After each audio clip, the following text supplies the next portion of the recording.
오늘 우리가 나눌 말씀의 제목은 복음을 위하는 분들의 고난에 함께 참여합시다. 그런 내용입니다. 빌립보서 4장 14절 한 절입니다. 몇 절 사실 더 읽을 수 있습니다. 그런데 여러분이 기억 잘하기 위해서 제가 한 절만 딱 뽑아서 읽는 겁니다. 우리 다 같이 한번 읽어볼까요? 그러나 너희가 내 괴로움에 함께 참여하였으니 잘하리로다. 한 번 더 읽읍시다. 그러나 너희가 내 괴로움에 함께 참여하였으니 잘하리로다. 제가 목사로서 가끔 성도들의 헌금을 볼 때가 있습니다. 목사다 보니까 우리 교회는 지금 규모가 작지만 제가 한국에서 부교육자로 있을 때는 아주 1000명이 넘는 교회에서 부교육자를 한 적이 있습니다. 그러다 보면 이제 헌금을 이렇게 볼 때가 있는데, 헌금을 보면서 제가 느낀 게 하나 있어요. 이 헌금을 다루고, 헌금을 수전하고, 이 헌금을 이렇게 하는 분들은 아무나 있어는 안 되겠구나. 신앙이 없는 분들은 시험 들 수 있겠구나. 그런 생각을 제가 했었습니다. 왜냐하면 목사인 저도 순간적으로 마음 시험이 들더라고요. 물질에 대한 시험이 아닙니다. 욕심, 내가 이 물질에 욕심이 생긴 그런 의미가 아니가요. 헌금을 보면서 다 같은 하나님을 섬기는데, 우리가 한 하나님 아버지를 섬기는데, 어떤 분들은 11조가 기백만 원이에요. 근데 어떤 분들은 11조를 정말 얼마를 못 내요. 우리가 같은 하나님 섬기잖아요. 같이 하나님 아버지라고 부르잖아요. 같은 교회를 신앙생활 하잖아요. 그런데 왜 어떤 사람은 저렇게 11조가 넘쳐나고 물질이, 어떤 분은 저렇게 11조도 정말 내기가 힘들 정도로 삶이 어려울까? 정말 하나님 같은 자녀 아닙니까? 그런 생각이 목사인 저의 마음에도 생기더라고요. 순간적으로 시험이 들어요. 그래서 이 물질, 헌금을 수전하고 헌금을 정리하고 하는 분들은 기도하면서 하고, 또 믿음을 항상 다져야 이 헌금을 만들 수 있겠구나. 제가 그런 생각을 했었습니다. 여러분, 불공평의 문제는 정말 이 세상의 중요한 이슈입니다. 여러분, 이슈 중에. 여러분, 공산주의가 왜 나왔습니까? 세상이 너무 불공평하다. 그 불공평을 해소하기 위해서 우리 한번 해보자. 억지로, 힘으로 한번 해보자. 그래서 공산주의가 나오지 않습니까? 이 자본주의도 그 불공평을 해소하기 위해서 얼마나 노력을 합니까? 세금을 거둔다든지 여러 가지 수정 자본주의 나오지 않습니까? 이 불공평의 이슈는 너무너무 중요한 이슈입니다. 근데 지금 제가 여러분에게 나누고자 하는 것은 세상의 불공평의 문제가 아닙니다. 교회 안에서의 불공평. 하나님 나라에 있어서 불공평. 이 문제를 지금 오늘 다루고자 하는 것입니다. 어떤 사람은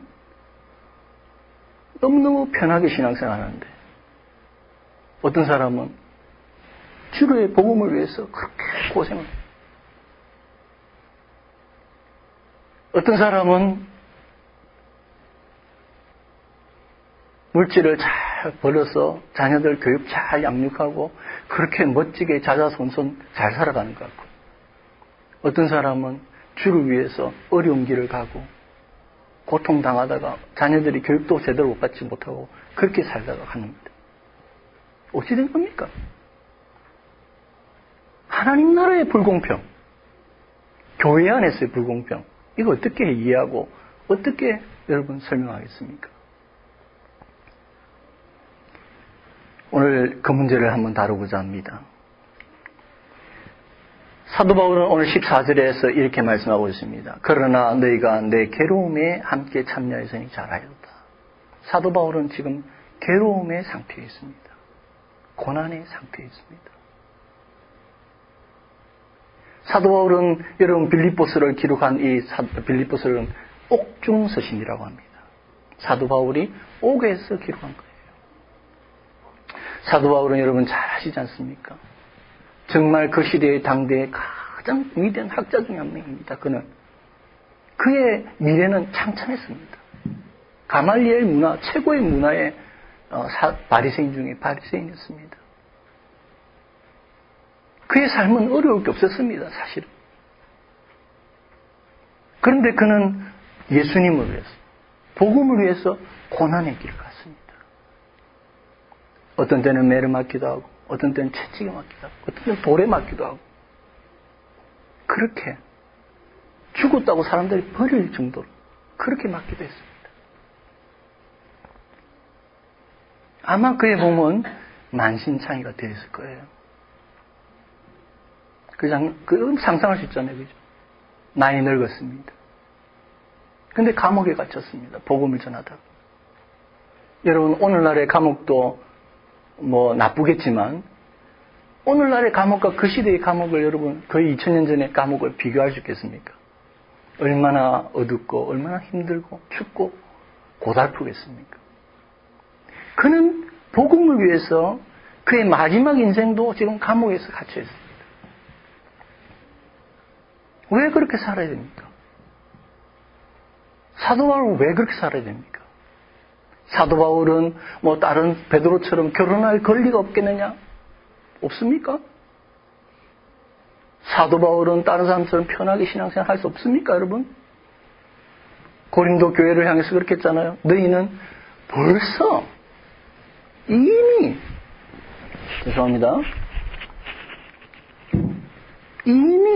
너희가 이미 배부릅니다. 고린도 교회 성도들은요, 이미 천국을 누리고 있어요, 이 땅에서. 이미 부유하고, 이미 왕노릇하고, 고린도 교회 성도들은요, 정말로 편하게 신앙생활했어요. 그런데 사도 바울은 어떻게 했습니까? 11절에 보니까 바로 이 시간까지, 제가 참 이 구절은 좋아하는 구절 중 하나입니다.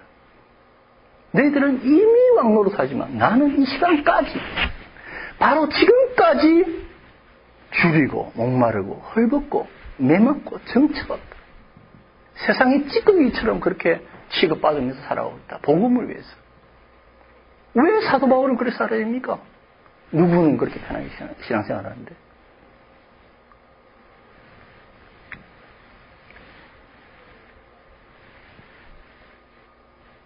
정말 우리는 이 신앙의 불균형, 교회 안에서의 불균형, 우리가 참 고민해 봐야 하는 문제입니다. 그런데 여러분, 사도 바울이 오늘 이 빌립보서를 적을 때 불평하는 의도, 불만의 마음, 슬픈 마음이 조금도 보이지 않습니다. 오늘 빌립보서를 보면 여러분 놀라지 마십시오. 이 빌립보서는 별명이 하나 있습니다. 이 별명이 있는데 뭔지 아세요, 여러분? 기쁨의 서신이라는 별명이 붙어있습니다. 따라합시다. 기쁨의 서신. 빌립보서는 무슨 서신이라고요? 기쁨의 서신이에요.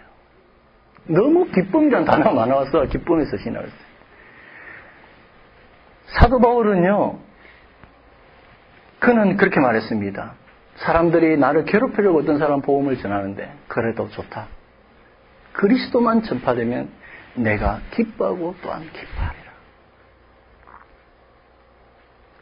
만약에 너희들의 그 믿음과 그 섬김에 내가 내 생명, 관제로 생명을 드린다 하더라도 나는 기뻐하고 너희 무리와 함께 기뻐하리니 이와 같이 너희도 기뻐하고 나와 함께 기뻐하라. 나는 기쁘다. 정말로 나의 형제들아 주 안에서 기뻐하라.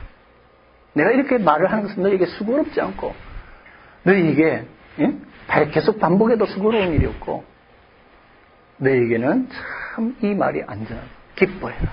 어떤 환경에서도 기뻐해라. 빌립보서 4장 4절에 주 안에서 항상 기뻐하라. 내가 다시 말하오니 기뻐하라. 사도 바울은요, 분명히 괴로움의 상태에 있었습니다. 맞죠? 그런데 기뻐라는 겁니다. 내처럼 기뻐해라, 너희들도. 그 어디에도 사도 바울은 나는 이렇게 고생하는데 너희들은 그 모양이냐. 그런 원망이 없어요. 그 마음에 기쁨이 충만합니다. 왜 그렇습니까? 세상의 불공평은요, 우리를 원망하게 만들지만 복음 안에서 받는 그 불공평은 오히려 우리에게 기쁨을 준다는 겁니다. 이게 비밀이요 신비입니다. 세상의 불공평은 투쟁을 야기하지만 복음을 위한 불공평, 가난과 수고와 아픔과 괴로움은 오히려 감사가 넘친다는 거예요. 이게 복음의 비밀입니다. 교회의 불공평을 여러분 이제 이해하시겠죠? 이제 이해하시겠죠? 교회 안의 불공평과 세상의 불공평은 차이가 있는 겁니다. 복음을 위해 불공평이 있는 사람은, 곧 고난을 당한 사람은 오히려 하나님이 주시는 세상이 알지 못하는 신비로운 감사와 기쁨이 넘친다는 거예요.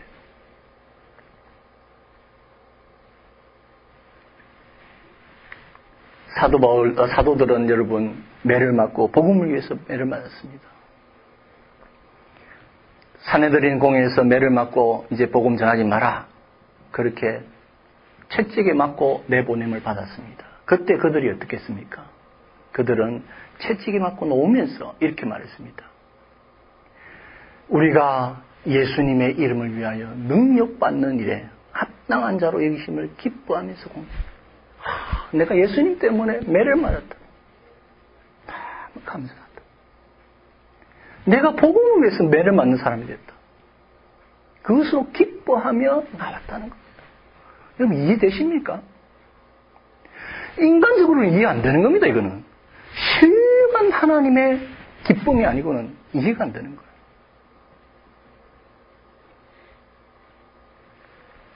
사도 바울은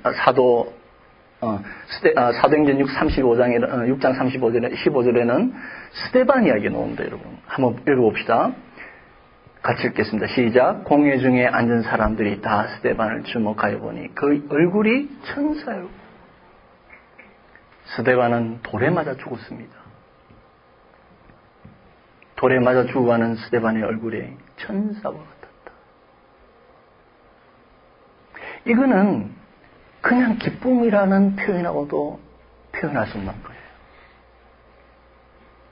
이거는 그냥 감사라는 표현으로도 표현할 수 없는 거예요. 그냥 인간의 표현으로 표현할 수 없는 그 어떤 상태, 그 상태가 천사와 같은 얼굴의 상태. 복음을 위해서 매를 맞고 죽어가면서도 그 세상이 알 수 없는, 세상의 글로 표현할 수 없는 그 신령한 무언가가 그 마음이 그 얼굴에 표현됐다는 겁니다. 이게 복음을 위해서 고난받는 자들의 신비로운 축복입니다. 이러한 신비로운 감사와 기쁨과 축복이 있기 때문에 고난의 길을 가는 거잖아요. 선교사들이 오지를 향해서, 고통받는 그곳을 향해서, 어려운 그곳을 향해서 왜 갑니까, 여러분?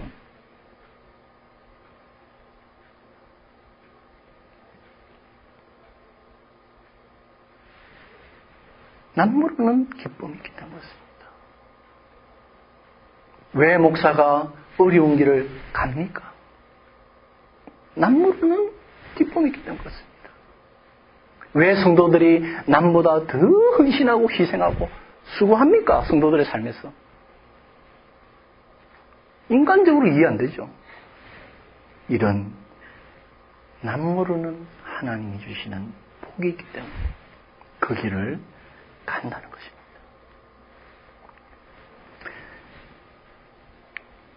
그럼 사도 바울이 야, 이 길이 너무 좋으니까 너가 다 이 길로 다 와.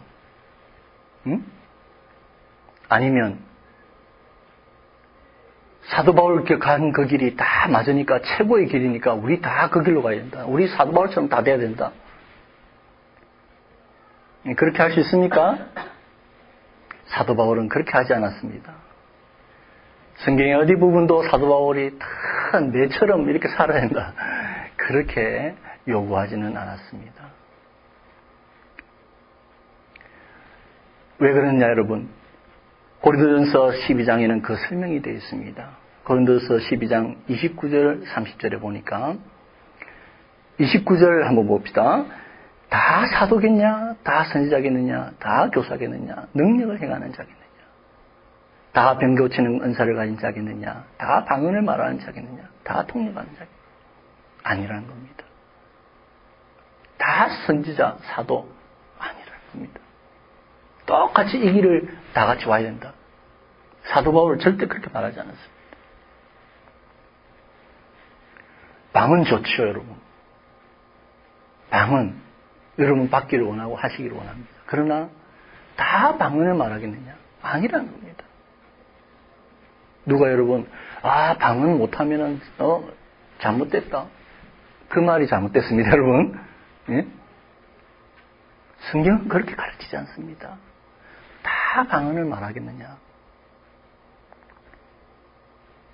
병 고치는 은사 얼마나 좋습니까? 저도 목사로서 병 고치는 은사 있으면 좋겠다. 그렇게 기도한 적이 있습니다. 저도 특히 전도사 때 처음 이제 사역할 때. 그런데 그렇지 않습니다. 여러분 요즘 병 고치는 은사 있으면 대단한 능력 있는 목사고 병 고치는 은사 없으면 능력 없는 목사고 잘못된 생각입니다. 다 병 고치는 은사겠느냐? 아니라는 겁니다. 성경이 그렇게 안 가르치고 있어요. 다 능력 있느냐? 아니라는 겁니다. 자칫하면 오늘날 시대에 있잖아요. 그런 능력이나 은사가 있으면 대단한 분으로 생각하고 아니면 신령하지 못한 거 잘못된 겁니다. 다 사도겠느냐? 선지자겠느냐? 아니라는 겁니다. 다 선교사겠느냐? 아니. 다 목사 돼야 됩니까? 아닙니다. 다 목사 되면 어떻게 이 주의 복음이 퍼져나가 있습니까? 아닙니다. 절대 아닙니다. 27절에 보세요. 너희는 그리스도의 몸이요 각 지체의 각 부분이라. 사도 바울이 다른 사람에게 그런 것을 요구하지 않았던 이유는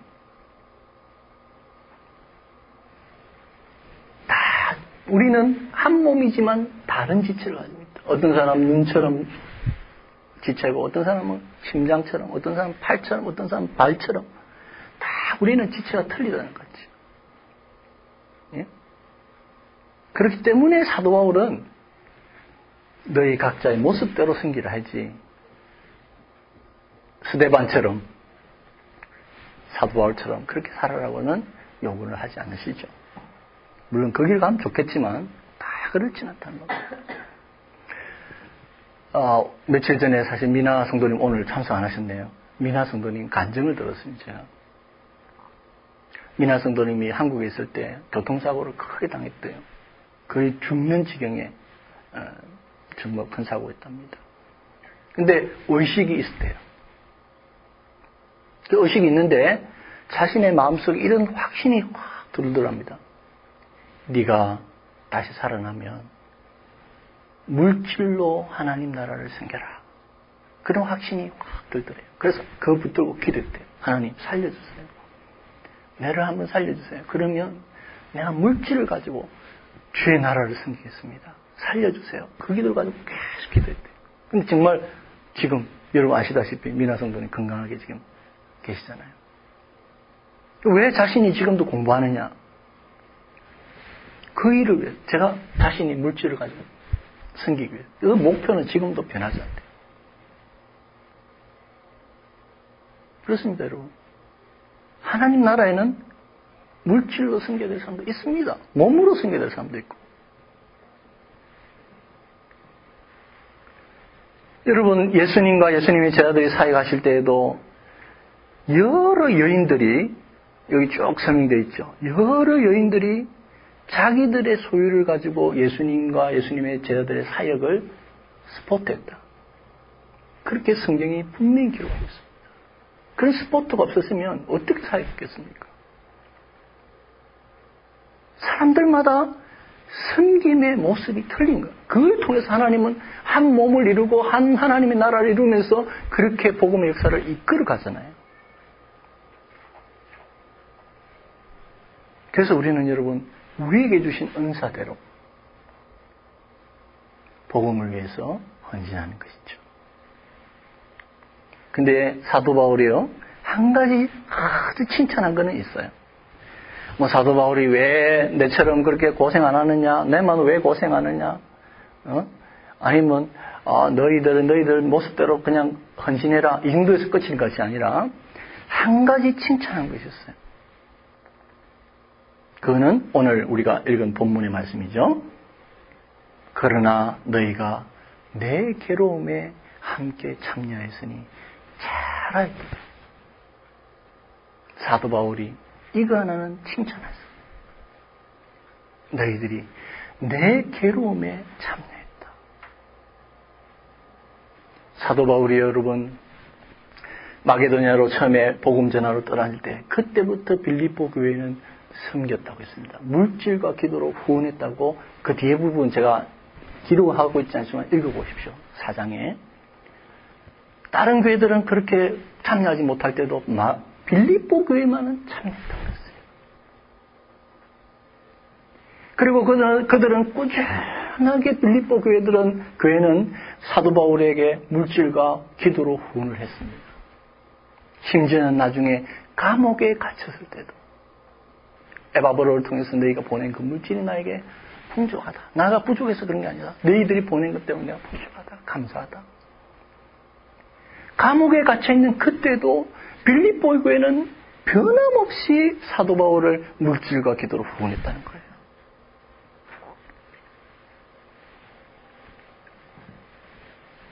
여러분, 사도 바울은 이것을 칭찬했습니다. 우리가 몸의 지체들은 다 각자 다르지만요, 우리는 한 몸이에요. 유니티를 이루어야 돼요. 우리 몸 중에 자기 자신을 위해서 존재하는 지체가 있습니까? 서로를 위해서 돌보라고 하나님 지체로 주신 거 아니에요. 서로를. 각자 역할을 잘 감당해야 되지만 그것은 유니티, 서로 일치, 서로와 함께 참여함, 서로를 도와줌, 이거는 잊지 않아야 됩니다. 이거 하나만은 사도 바울도 칭찬한 거예요. 너희가 내 괴로움에 참여했으니 잘하였다. 여러분, 이 참여란 단어를 꼭 기억하십시오. 빌립보서 1장 7절에 보면 내가 너희 무리를 위하여 이와 같이 생각하는 것이 마땅하니 이는 너희가 내 마음에 있으며 나의 맹인과 복음을 변명함과 확증함에 너희가 다 나와 함께 은혜에 참여한 자가 됨이라 그랬어요. 은혜에 참여했다. 빌립보 교회가 뭐 대단한 일을 했습니까? 그냥 물질과 후원으로 후원했습니다. 기도로. 근데 하나님이 나에게 주시는 그 은혜에 너희가 참여했다. 물질과 기도로 후원하는 것은 사도 바울의 그 은혜에 참여하는 거예요. 빌립보 교회인들이 외국 가서 복음 전했습니까? 매 맞으면 복음 전했습니까? 아닙니다. 아닌데도 너희가 내 은혜에 함께 참여했다라고 표현하고 있지 않습니까? 1장 5절 앞부분을 제가 빼먹었네요. 너희가 첫날부터 이제까지 복음을 위한 일에 참여하고 있기 때문이다. 복음을 위한 일에 너희들이 참여하고 있다. 물질과 기도를 보내었는데 빌립보 교인들이 가서 전한 것도 아닌데 사도 바울은 말합니다. 너희가 복음을 위한 일에 지금 나와 함께 참여하고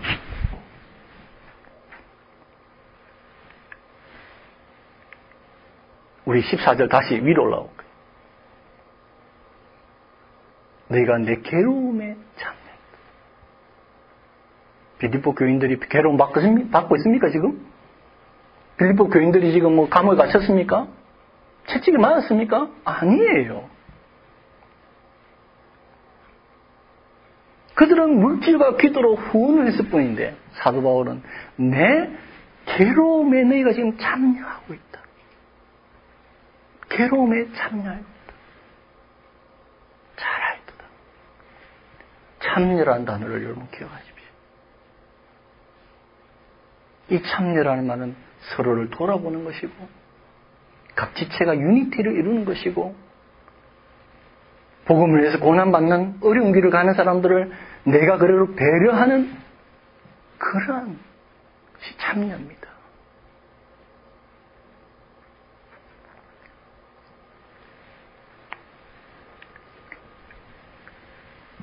그럼 우리가 어떻게 해야 될까요? 어떻게 참여하겠습니까? 여러분, 오늘은 성경금 작정주일입니다. 1년의 첫 번째 달 둘째 주일이죠. 우리는 매달 둘째 주일에 성경금을 드릴 겁니다. 헌금 시간을 따로 가지지도 않을 것입니다. 헌금을 드리면서 성경금을 같이 드릴 겁니다. 우리 교회에서 섬기는 선교사들은 우리 주보에 기록되어 있습니다. 우리는 조그만 물질을 보내고 있습니다.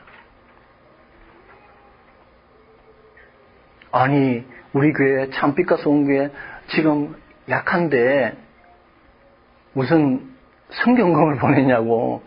자체 지금 자립도 되기 힘든데 그렇게 생각하시는 분도 계실 겁니다.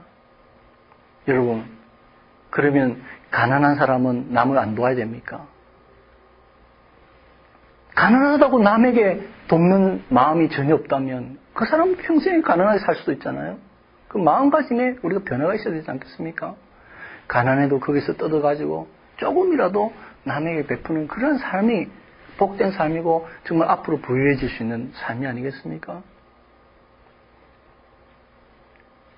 우리가 약해도 우리는 따로 떼어서 섬기고 나누는 삶을 살아야 되는 거예요. 매달 둘째 주 여러분 우리는 헌금을 드릴 겁니다. 여러분 형편대로 드리지 마십시오. 될 수 있으면 작정하시기 바랍니다. 형편대로 들으면 이 마음 흔들릴 수 있으니까 여러분 1년에 내가 매달 둘째 주에는 헌금을 성경금을 얼마를 드리겠다. 그렇게 마음을 드시고 헌금을 드리시기 바랍니다.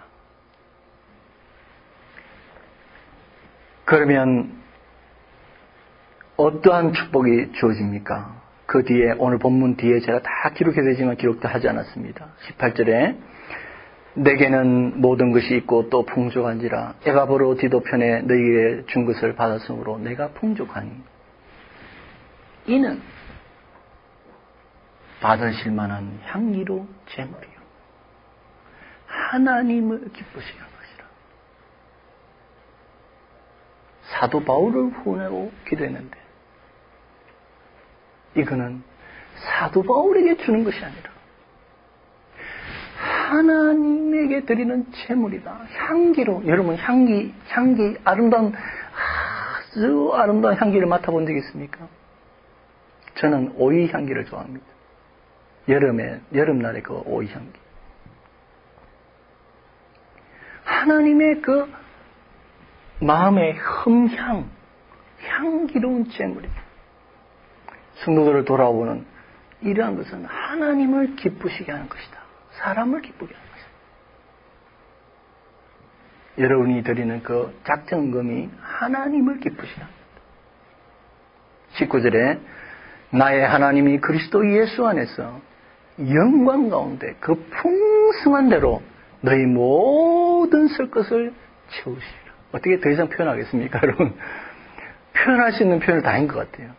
하나님이 그리스도 예수 안에서 영광 가운데 그 풍성한 대로 너희 모든 쓸 것을 채우시리라.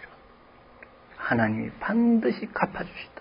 갚아주시되 누가복음 4장의 6장의 말씀대로 차고 넘치도록 주라 그리하면 주시리니 너희 차고 넘치도록 눌러서 차고 넘치도록 주시리라. 하나님이 축복의 약속도 우리에게 하고 있습니다. 여러분 부디 기도하시고 후원하셔서 이 복에 동참하시기 바랍니다. 이제 말씀을 정리할까요? 이제 요약을 해보겠습니다. 하나님 나라에 있어서 그